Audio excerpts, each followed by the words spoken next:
How does a 19-year-old disappear after being seen the morning after a party and then leave absolutely no trace behind? No signs of a struggle, no body, no footprints, and no answers. That's the mystery of Kylee-Ann Schaffer, and more than 2 decades later, her family is still waiting for answers.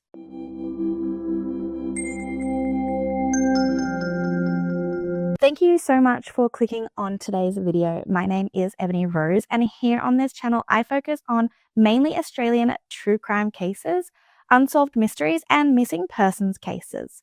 If that's something you're passionate about, I'd absolutely love for you to subscribe and become a part of our community. Don't forget to give this video a thumbs up and leave a comment below. It really does help support the channel, and let me know what cases you'd like me to cover next. Now, let's get into the case of Kylee-Ann Schaffer. Kylee-Ann grew up in the small hinterland town of Bellbrook, just northwest of Kempsey on the New South Wales mid-north coast. By the age of 19, she had finished school at Kempsey High, moved out of home, and was renting her own place in Kempsey while working at a local charcoal chicken shop. She was building a life for herself and looking forward to the future. Everyone who knew Kylee-Ann described her in much the same way. She was kind, caring, and the type of person who always put others first. According to her mum, Sue-Ann, she had a large circle of friends and no known enemy. She loved wearing black and had an infectious smile, and was remembered as someone who could brighten a room simply by walking into it.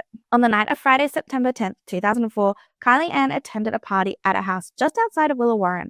The property the house was on was quite rural and surrounded by dense Australian bush. Kylee-Ann stayed the night of the party at the house with people who were supposedly her friends. For years, what happened at the party have remained largely unknown to the public. According to Kylee-Ann's sister Kaz, she didn't see any witness statements until around 2019 when a friend provided her with a copy. Her dad had been keeping them away from the family to help protect them and to protect the integrity of the case. What she ended up reading raised more questions than answers. According to Kaz, the witness statements conflicted in several ways. The timelines didn't always match. Even descriptions of what Kylee-Ann was wearing that morning reportedly varied between who was telling the story, and not everyone who attended the party ended up providing a witness statement. But one detail stood out above everything else, and one detail that the witnesses seemed to agree on. Kaz has said the statements indicated Kylee-Ann was treated quite badly that night. According to her, someone Kylee-Ann was very close to screamed in her face, told her nobody liked her, and that nobody wanted her there. It has been reported that the argument centered around a romantic relationship.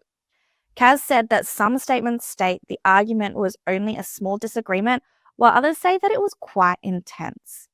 Despite what happened that night, Kylee-Ann did decide to stay. According to Kaz's account of the witness statements, Kylee-Ann was still upset the following morning, and at around 8 a.m. that morning, Kylee-Ann is reported to have told the partygoers that she was going to walk home, and she left. It was reported that she had left her phone and her wallet behind. Her parents, Peter and Sue-Ann, lived on a property at Midnight Creek near Bellbrook, about 5 kilometres from the house where the party had been, and this is where Kylee-Ann was reportedly heading for. The route between the two houses cuts through dense Australian bushland, and this isn't gentle terrain. The Kempsey hinterland is mountainous, thick with bush, cut through with creeks, and laced with narrow trails. Kylee-Ann's mum, Sue-Ann, has said Kylee-Ann had never walked that route before, and that doing so would have been completely out of character. If she needed to get a lift somewhere, she would have asked someone, and this was something that she stood by. Her sister Kaz does see it a little bit differently. She believes that if Kylee-Ann did decide to walk home, she could have done it. Kaz has said Kylee-Ann grew up in that bushland, knew it well, and would have been very capable of navigating those trails if she chose to. There is also one detail from the coronial inquest worth noting. Detective Sergeant David Furwin told the court that Kylee-Ann was seen walking into the bush in an easterly direction, even though her home was to the west. He said that may be explained by the terrain, suggesting she first needed to head east to reach a ridge and a fire trail that would eventually lead her home, and be maybe a little bit easier of a walk. Her leaving the house and walking away ended up being the last confirmed sighting of Kylee-Ann Schaffer. Now, Kylee-Ann's parents or family don't necessarily agree that what was said in these witness statements is necessarily true or what really happened, or maybe it's part of the truth and there's still something that they're not being told. And I mean, her mum does believe that it is very, very unusual for her to decide to walk home rather than getting a lift. But in this area, there was no mobile phone reception and her parents didn't have a landline at the time. So maybe she didn't feel comfortable asking the partygoers for a lift since there'd been an argument the night before. And maybe that's why she decided to walk home. But that's just my speculation. I'm not sure. It was around lunchtime that the guests who had stayed overnight realized Kylee-Ann hadn't come back, and they weren't sure if she'd made it home. Here's where the timeline becomes difficult to understand. Kylee-Ann's parents' property didn't have a landline, and there was no mobile phone reception in the area, which I stated previously. The only way to raise the alarm with her family was to physically drive over to the property and tell them in person. So that's what some of the guests did. And from there, the police were contacted. By the time the search began, precious hours had already been lost. A large-scale search operation followed. Police were joined by the SES and the RSF volunteers. Local residents ended up on motorbikes and four-wheel drives, trail bike riders, horse riders, and they had a helicopter overhead. A police dog was also deployed, and at the peak of the search, there was over 100 people looking for her. Over the next 4 days, they covered about 80 square kilometres of rugged bushland, creeks and fire trails, and they found nothing. No tracks, no signs of a struggle, and no trace of Kylee-Ann anywhere. Then, in an area that had reportedly already been searched, a pair of shoes were found along a walking track, but police have never said whether they have been linked to Kylee-Ann or not. The official search was suspended on September 16th, 5 days after Kylee-Ann disappeared. Police said it would be reinstated if any new information came to light, but her family never stopped looking. Sue-Ann has said they spent months searching that bushland themselves, and they found nothing. Nobody, no belongings, other than that pair of shoes, which we don't even know if they were hers or linked to the case. And if Kylee-Ann had walked into that bush, where is she?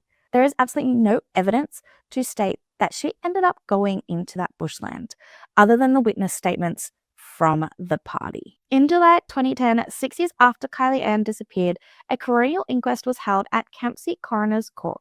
Her parents, Peter and Sue-Ann, and her sister Karen were all present. The inquest considered 4 possibilities of what may have happened to Kylee-Ann. They were that she died by suicide, died as a result of accident or misadventure, was the victim of foul play, or had deliberately walked away from her own life. The coroner did address this final possibility directly.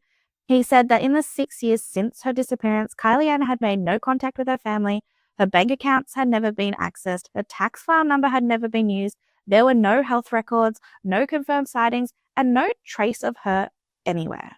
And remember, she had left the house that morning without her phone or her wallet. She was also really close with her family. Nothing suggested she had planned to disappear. Presiding Magistrate Wayne Evans ultimately ended up ruling that possibility out. He does believe that Kylee-Ann is deceased, however, he is unable to determine when she died, where she died, or how her death occurred. Following the inquest, Detective Sergeant David Ferwin confirmed that the investigation would remain open, and if any new evidence came forward, it would be investigated. But at this stage, the case is just cold. After 21 years, that is where the case has stopped. There are a few things in this case that don't necessarily seem to add up. I mean, the witness statements for one, no one seemed to really agree on much of anything. The timeline was really sort of out of whack. They couldn't agree on what she was wearing. And the fact that not everyone was spoken to who attended the party. And it was also unlike Kylee-Ann to walk home, so that was a little bit odd that she decided to do that. And was the person she had the argument with ever interviewed? Also, the fact that she left her things at the house kind of gave the idea that she may have been coming back. In a town of fewer than 100 people, rumors and theories have circulated for more than 2 decades, but without evidence, they remain just that, rumors. After 21 years, that's how the case remains. There is still no trace of Kylee-Ann Schaffer, and there are still so many questions. Kaz has said publicly that she has no doubt her sister is deceased, and that she does not believe that Kylee-Ann died as a result of misadventure, accident, or suicide. Her family have said they are not seeking revenge or retribution. They simply want to bring Kylee-Ann home and finally lay her to rest. Kylee-Ann's disappearance changed her family permanently. Kaz has said that nobody was ever the same. For years, their father Peter managed what was said publicly, wanting to protect his family. It was only after he passed away that Kaz felt free to speak more publicly about her sister's disappearance. She created the Help Find Kylee-Ann Schaffer Facebook page in 2009. It wasn't until she discovered TikTok in 2020 that things really shifted. She said she had more exposure in 1 week on TikTok than in 10 years on Facebook. If this case has stayed with you, please help keep Kylee-Ann's story alive. You can find Kaz on TikTok by searching @Kaz Schaffer or Help Find Kylee-Ann Schaffer on Facebook for updates from her family. Kylee-Ann Schaffer was 19 years old when she disappeared on September 11th, 2004. More than 2 decades later, her case remains open and unsolved.